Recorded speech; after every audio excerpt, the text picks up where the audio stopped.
ਜਿਸ ਮੁੰਡੇ ਦੇ ਪਿਆਰ ਦੇ ਵਿੱਚ ਪੈ ਕੇ ਮਾਪਿਓ ਦੀ ਨਹੀਂ ਸੁਣੀ ਤਾਂ ਹੁਣ ਕੁੜੀ ਦਰ-ਦਰ ਦੀਆਂ ਠੋਕਰਾਂ ਖਾ ਰਹੀ ਹੈ। ਕਹਿੰਦੇ ਨੇ ਕਿ ਕੁੜੀਆਂ ਜ਼ਿਆਦਾ ਇਮੋਸ਼ਨਲ ਹੁੰਦੀਆਂ ਨੇ ਤੇ ਮੁੰਡਿਆਂ ਦੇ ਬਹਿਕਾਵੇ ਦੇ ਵਿੱਚ ਆ ਕੇ ਬਿਨਾਂ ਸੋਚੇ ਘਰ-ਬਾਰ ਛੱਡ ਦਿੰਦੀਆਂ ਨੇ ਤੇ ਬਾਅਦ ਦੇ ਵਿੱਚ ਧੋਖੇ ਮਿਲਦੇ ਨੇ।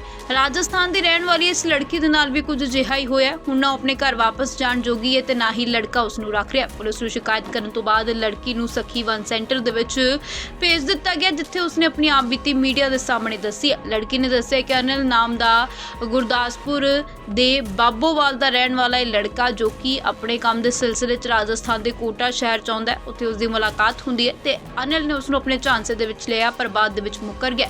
ਉਸਨੇ ਰਾਜਸਥਾਨ ਦੇ ਵਿੱਚ ਅਨਿਲ ਦੇ ਖਿਲਾਫ ਮਾਮਲਾ ਦਰਜ ਕਰਵਾ ਦਿੱਤਾ। ਜਦੋਂ ਅਨਿਲ ਤੇ ਉਸਦਾ ਪਰਿਵਾਰ ਵਿਆਹ ਕਰਾਉਣ ਦਾ ਲਾਰਾ ਲਗਾ ਕੇ ਗੁਰਦਾਸਪੁਰ ਆਇਆ ਤਾਂ ਉਸਨੇ ਬਿਨਾਂ ਸੋਚੇ ਪਿਆਰ ਦੇ ਵਿੱਚ ਭਾਵੁਕ ਹੋ ਕੇ ਮਾਪਿਓ ਦੀ ਵੀ ਇੱਕ ਨਹੀਂ ਸੁਣੀ ਤੇ ਗੁਰਦਾਸਪੁਰ ਆ ਗਏ। ਇੱਥੇ ਬਾਬੋਵਾਲ ਵਿਖੇ ਅਨਿਲ ਦੇ ਘਰ ਕੁਝ ਦੇਰ ਤਾਂ ਸਭ ਕੁਝ ਠੀਕ ਰਿਹਾ, ਪਰ ਬਾਅਦ ਦੇ ਵਿੱਚ ਅਨਿਲ ਦੀ ਮਾਂ ਨੇ ਉਸਨੂੰ ਤੰਗ ਕਰਨਾ ਸ਼ੁਰੂ ਕਰ ਦਿੱਤਾ। ਅਨਿਲ ਤੇ ਹੋਰ ਵਿਆਹ ਕਰਾਉਣ ਦਾ ਦਬਾਅ ਪਾਉਣ ਲੱਗੀ ਹੈ ਤੇ ਉਸਦੇ ਨਾਲ ਮਾਰ ਕੁਟਾਈ ਹੋਣ ਲੱਗਦੀ ਹੈ। ਉਸਨੇ ਪੁਲਿਸ ਨੂੰ ਸ਼ਿਕਾਇਤ ਦਿੱਤੀ, ਜਿਸ ਤੋਂ ਬਾਅਦ ਅਨਿਲ ਦੀ ਮਾਂ ਨੇ ਕਹਿ ਕੇ ਉਹਨਾਂ ਨੂੰ ਵਾਕ ਕਰ ਦਿੱਤਾ ਕਿ ਅਨਿਲ ਨੂੰ ਬੇਦਖਲ ਕਰ ਦਿੱਤਾ ਗਿਆ। ਜਿਸ ਤੋਂ ਬਾਅਦ ਅਨਿਲ ਉਸਨੂੰ ਫਰੀਦਕੋਟ ਲੈ ਆਇਆ, ਜਿੱਥੇ ਦੋਵੇਂ ਨੌਕਰੀ ਕਰਦੇ ਨੇ। ਉਹ ਲੋਕਾਂ ਦੇ ਘਰਾਂ ਦੇ ਵਿੱਚ ਟਿਫਨ ਤਿਆਰ ਕਰਦੀ ਸੀ। ਇੱਥੇ ਵੀ ਅਨਿਲ ਆਪਣੀ ਮਾਂ ਦੇ ਕੰਟਰੋਲ ਦੇ ਵਿੱਚ ਸੀ ਤੇ ਪਹਿਲਾਂ ਉਸਦੇ ਨਾਲ ਮਾਰ ਕੁਟਾਈ ਹੁੰਦੀ, ਫਿਰ ਰਾਜਸਥਾਨ ਚਲੇ ਜਾਣ ਦਾ ਦਬਾਅ ਪਾਇਆ ਜਾਂਦਾ ਤੇ 20 ਦਿਨ ਤੋਂ ਉਸਦੇ ਕੋਲ ਹੀ ਨਹੀਂ ਆਇਆ। ਉਹ 20 ਦਿਨਾਂ ਤੋਂ ਇਕੱਲੀ ਰਹਿ ਰਹੀ ਹੈ ਤੇ ਕੁਝ ਦਿਨ ਉਸਨੂੰ ਭੁੱਖੇ ਵੀ ਰਹਿਣਾ ਪਿਆ ਕਿਉਂਕਿ ਪੈਸੇ ਵੀ ਖਤਮ ਹੋ ਗਏ ਨੇ। ਫਿਰ ਕਿਸੇ ਤਰ੍ਹਾਂ ਇਹ ਲੜਕੀ ਗੁਰਦਾਸਪੁਰ ਪਹੁੰਚੀ ਹੈ, ਪਰ ਅਨਿਲ ਦੇ ਮਾਪਿਆਂ ਨੇ ਉਸਨੂੰ ਰੱਖਣ ਤੋਂ ਹੀ ਇਨਕਾਰ ਕਰ ਦਿੱਤਾ ਹੈ ਤੇ ਅਨਿਲ ਗਾਇਬ ਹੈ। ਜਿਸ ਤੋਂ ਬਾਅਦ ਉਹ ਸਬੰਧਤ ਥਾਣੇ ਪਹੁੰਚਦੀ ਹੈ ਤੇ ਉਸ ਤੋਂ ਬਾਅਦ ਬਿਆਨ ਲੈਣ ਤੋਂ ਬਾਅਦ ਉਸਨੂੰ ਸਖੀ ਵਨ ਸੈਂਟਰ ਭੇਜ ਦਿੱਤਾ ਗਿਆ। ਤਾਂ ਉਸ ਲੜਕੀ ਦਾ ਇਹ ਕਹਿਣਾ ਹੈ ਕਿ ਉਹ ਆਪਣੇ ਮਾਤਾ ਪਿਤਾ ਨੂੰ ਛੱਡ ਚੁੱਕੀ ਹੈ, ਹੁਣ ਕਿਹੜੇ ਮੂੰਹ ਦੇ ਨਾਲ ਰਾਜਸਥਾਨ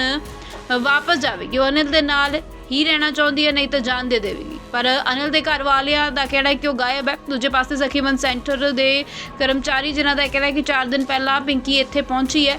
ਦੋਵਾਂ ਪੱਖਾਂ ਨੂੰ ਬੁਲਾ ਕੇ ਇਸ ਨੂੰ ਅਨਿਲ ਦੇ ਨਾਲ ਭੇਜਿਆ ਜਾਵੇਗਾ ਤੇ ਇਸ ਨੂੰ ਇਨਸਾਫ ਦਿਵਾਉਣ ਦੇ ਵਿੱਚ ਮਦਦ ਕੀਤੀ ਜਾਵੇਗੀ।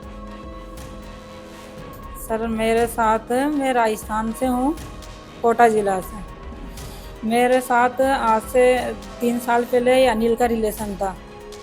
तो इसने मेरे पहले पति से, मतलब मेरा मेंटेनेंस आता था पहले पति से, तो इसने वो रुकवाया, उससे डिवोर्स दिलवाया। इसने मेरे को झांसा दिया कि मैं शादी करूँगा।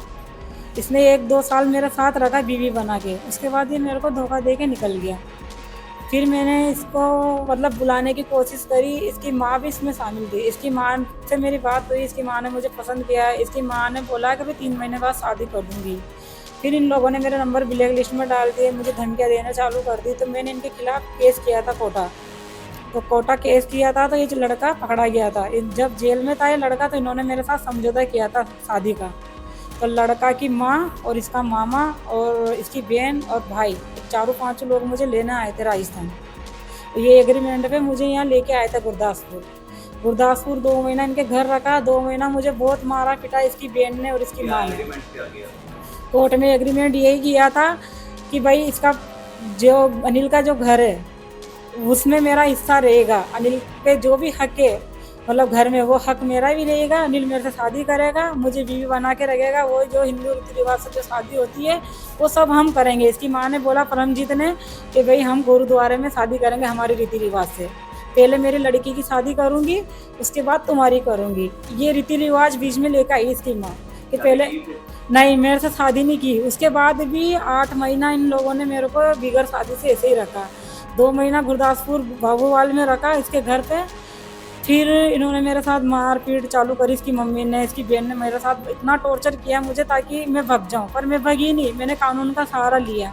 कानून का सहारा लेने की कोशिश करी तो इन लोगों ने, पता नहीं मिले या नहीं मिले, मुझे पता नहीं पुलिस वालों ने क्या किया। बाकी इसकी माँ ने बेदखल कागज़ बनाए, वो भी ओनली कागज़ यहाँ अपने थाने में बनाए थे। कोर्ट से कोई कागज़ नहीं बनाए उसने।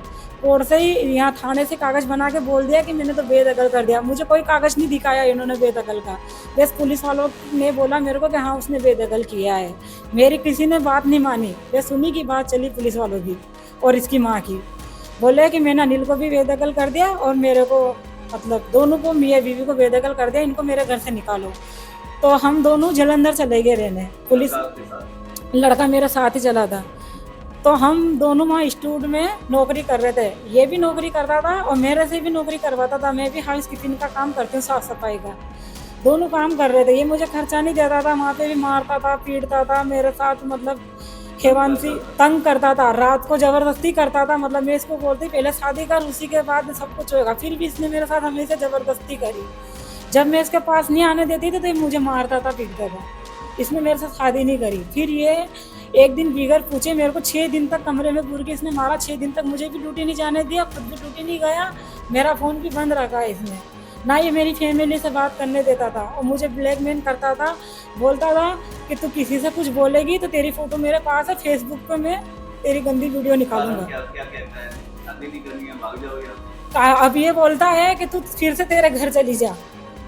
वापस चले? अच्छा, और शादी नहीं कर रहा मेरे से। अब क्या होगा? अभी यहाँ अब ये है ना, बेगर पूछे इधर भग के आया है। तो मैंने इसका 20 दिन तक वेट किया, ये नहीं आया। जब मैंने फगवाड़ा थाने में रिपोर्ट डाली, जहाँ रह रही हूँ मैं वहाँ, तो फगवाड़ा में भी डाली मैंने। तो फगवाड़ा पुलिस ने इसको फ़ोन लगाया। इसने बोला सर मैंने छोड़ा नहीं, मैं नौकरी के सिलसिले में आया हूँ, मैं 2-3 दिन में इसके पास आ जाऊँगा। जब पुलिस वालों का टाइम निकल गया, ये नहीं आया, तो मैं खुद वहाँ पे अकेले छोड़ कर आया है। तो मैं इसको इधर ढूंढते आई, फिर इधर ढूंढते आई। तो मैंने सदर थाने में गई। मैं सदर थाने में मैंने रिपोर्ट डलवाई उसकी। तो सदर थाने वालों ने मेरी कार्रवाई करी ही नहीं है। इन लोगों ने बस मेरे बयान ले लिया। लड़कियों को बुलाया उस दिन, उसके फैमिली को भी बुलाया सदर थाने में मैडम ने। फिर उसके बयान लिए कि भाई तू क्या चाहता, तुझे नहीं रखना हो तो तू इसको लिख के दे, ये केस लड़ लेगी। तो बंदे ने लिख के नहीं दिया मुझे, बोले मैं रखूँगा इसको रखूँगा। और मैं 5 तारीख को मतलब मेरे पास आने का था वो लड़का कि मैं आ जाऊँगा। उसके बाद मैडम ने बोला भाई तू कांटेक्ट में रहेगा, इससे बात करेगा फ़ोन पे। तो उसने मेरे नंबर ब्लैक लिस्ट में डाल दिया। पूरे घर वालों ने नंबर ब्लैक लिस्ट में डाल दिया। ना उसने बात करी मेरे से, ना बात उसकी मम्मी के कॉल पे मैं लगाती थी तो उसकी माँ मुझे बहुत बड़ा गंदा बोलती थी। बोले भग जा, तो आत्महत्या कर ले, मेरे छोरे को मैं जेल से छुड़वा लूँगी। उसकी मम्मी ने यहाँ मैं खुद आई हूँ चल के, और मैं इसकी रिपोर्ट डाली थी। मैंने फिर से डबल इसमें सदर थाने में रिपोर्ट डाली थी, पर मेरी कोई कार्रवाई नहीं हो रही। मैं ऐसे ही भटक रही हूँ रास्ते में। कोई ठिकाना नहीं है, ना मेरा परिवार है, ना मेरे पास कोई घर है, ना मेरे पास पैसे हैं। परिवार के पास जा सकते हैं वापस? मैं जा ही नहीं सकती हूँ परिवार के पास, क्योंकि परिवार से तो ये लेके आया। मेरे परिवार ने मुझे आने की इजाज़त नहीं दी है। हिंदू परिवार से? हिंदू परिवार से हूँ मैं। पहले शादी शुदा? पहला मेरी शादी हुई थी। कहाँ पे हुई थी? ये हुई थी डिवोर्स, इसी लड़के ने डिवोर्स दिलवाया था मेरा। इसी ने डिवोर्स करवाया, ये डिवोर्स करवा गया। कैसे मिलूँ आपको? ये आया था राजस्थान, इसकी नौकरी में ही थी। कौन से डिपार्टमेंट में नौकरी? ये गाड़ियों का हेड था, सुपरवाइजर। गाड़ियों का? हाँ जी, हाँ जी। अब क्या मांग करते हैं, क्या डिमांड है? अब मेरी यही डिमांड है, मेरे साथ जो हो रहा है या तो मेरा भुगतान करे या मुझे रह के शादी करे। यहाँ कितने दिन से? मैं अभी यहाँ हो गया मुझे 4-5 दिन। मैं धक्के खा रही हूँ, कोई मेरी मदद नहीं कर यहाँ रहा। पे ठीक गुरदासपुर में यहाँ व्यवस्था ठीक है, आपको ठीक डील कर रहे हैं? मैं ठीक ही रह रही हूँ, बाकी मेरी कार्रवाई कोई नहीं कर रहा है। मैं सही बोल रही हूँ। कार्रवाई बस मुझे लेके लाके पटक रखा है यहाँ पे कमरे में। ये डॉक्यूमेंट की कार्रवाई होती है, थोड़ा टाइम लग जाता है। कार्रवाई तो होगी आपकी। मैम सब्जी सेंटर में नहीं सर, मेरी बात सुनो। ये थाने वाले बोलते हैं कि ये लिव इन में रह रही थी। मेरे पास प्रूफ पे एग्रीमेंट पड़ा हुआ है, फिर भी पुलिस वाले मेरे चलने नहीं देते कि तू लिव इन में रह रही थी, तू क्यों इसके साथ। उल्टा मुझे दोष दे रहे हैं पुलिस वाले, पर उसकी कार्रवाई नहीं कर रहे। बल्कि उसकी माँ लेके आई, मुझे उसके मामा लेके आए। मैं कार्रवाई उसकी माँ मामा के ऊपर ही करवाना चाहती हूँ, उसकी बहन के ऊपर करवाना चाहती हूँ। आप उसके साथ रहना चाहते हैं? मैं उसके साथ रहना चाहती हूँ। उसके माँ परिवार को पकड़ेंगे तभी बंदा पकड़े जाएगा। उस दिन वो लेके आए थे, मुझे 112 छोड़ने गई थी। उस दिन बंदा घर के अंदर था। उसी दिन से उसने फ़ोन बंद करा है और इन लोगों ने उसे छिपा रखा है। वो कहीं भी नहीं गया गुरदासपुर छोड़ के, वो यहीं है। और मेरी कार्रवाई करवाइए, उस लड़के को बुलवाइए, और वो तभी आएगा तब उसकी माँ को लेके आएंगे, क्योंकि पूरा गुनाह उसकी माँ ने किया है, धोखा उसकी माँ ने किया है मेरे साथ। मेरा नाम है कंचन है, मैं सती वन स्टॉप सेंटर ਦੇ ਵਿੱਚ ਕੰਮ ਕਰ ਰਹੀ ਹਾਂ। ਇਹ ਜਿਹੜੀ ਲੜਕੀ ਸਾਡੇ ਕੋਲ ਸ਼ੈਲਟਰ ਦੇ ਵਿੱਚ ਆਈ ਹੈ ਪਿੰਕੀ, ਇਹ ਰਾਜਸਥਾਨ ਤੋਂ ਆਈ ਹੈ। ਦੀਨਾ ਨਗਰ ਥਾਣੇ ਤੋਂ ਜਦੋਂ ਇਹਨੂੰ ਰਿਕਵਰ ਕੀਤਾ ਗਿਆ ਹੈ ਤੇ ਇਹਨੂੰ ਸ਼ੈਲਟਰ ਲਈ ਲਿਆਂਦਾ ਗਿਆ ਤੇ ਲੜਕੀ ਨੇ ਦੱਸਿਆ ਕਿ ਕਿਸ ਤਰ੍ਹਾਂ ਉਹਦੇ ਨਾਲ ਜਿਹੜਾ ਬਾਬੂਵਾਲ ਦਾ ਲੜਕਾ ਹੈ, ਇੰਨੇ ਸਾਲ ਉਹਦੇ ਨਾਲ ਲਿਵਿੰਗ 'ਚ ਰਹਿ ਕੇ ਉਹਨੂੰ ਧੋਖਾ ਦੇ ਕੇ ਉੱਥੋਂ ਆ ਗਿਆ, ਜਿੱਥੇ ਜਲੰਧਰ ਰੈਂਟ ਤੇ ਰਹਿ ਰਹੇ ਨੇ। ਇਹਦਾ ਕੇਸ ਰਜਿਸਟਰ ਕਰਨ ਤੋਂ ਬਾਅਦ ਅਸੀਂ ਲੜਕੀ ਨੇ ਜਿਹੜੇ ਸਾਨੂੰ ਨੰਬਰ ਪ੍ਰੋਵਾਈਡ ਕੀਤੇ ਆ, ਅਸੀਂ 2-3 ਨੰਬਰਾਂ 'ਤੇ ਕਾਲ ਕੀਤੀ ਹੈ। ਆਲਮੋਸਟ ਨੰਬਰ ਜਿਹੜੇ ਸਵਿਚ ਆਫ ਹੀ ਆ ਰਹੇ ਨੇ। ਠੀਕ ਹੈ ਜੀ।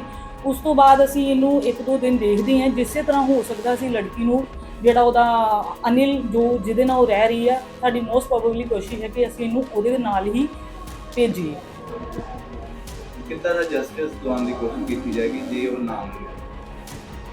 ਸਰ ਇਵੇਂ ਦੀ ਤਾਂ ਕੋਈ ਗੱਲ ਹੀ ਨਹੀਂ ਹੈ। ਉਹ ਨਾ ਮੰਨਿਆ, ਉਹਨੂੰ ਇੱਥੇ ਬੁਲਾਇਆ ਜਾਏਗਾ ਜੁਆਇੰਟ ਕਾਉਂਸਲਿੰਗ ਲਈ। ਜਿਸ ਤਰ੍ਹਾਂ ਹੋ ਸਕਦਾ ਇਹਨਾਂ ਦੀ ਜੁਆਇੰਟ ਕਾਉਂਸਲਿੰਗ ਕਰਕੇ ਲੜਕੀ ਨੂੰ ਲੜਕੇ ਦੇ ਨਾਲ ਹੀ ਭੇਜਿਆ ਜਾਏਗਾ ਉਹਦੀ ਇਨ-ਲॉज ਫੈਮਿਲੀ ਦੇ ਵਿੱਚ।